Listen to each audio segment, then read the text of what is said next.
Alright, so here's a little update on Galaxy's Edge. It looks like they're pretty close to being done.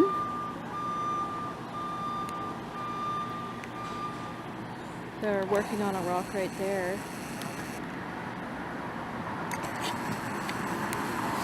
Let's see if I can go a little bit closer.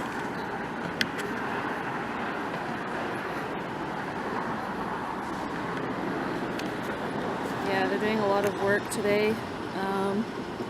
It's really busy.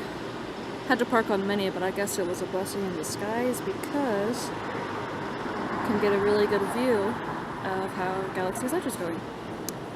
Looks like there's a lot of air conditioning units. That's cool because it opens in summer and it's going to be really hot.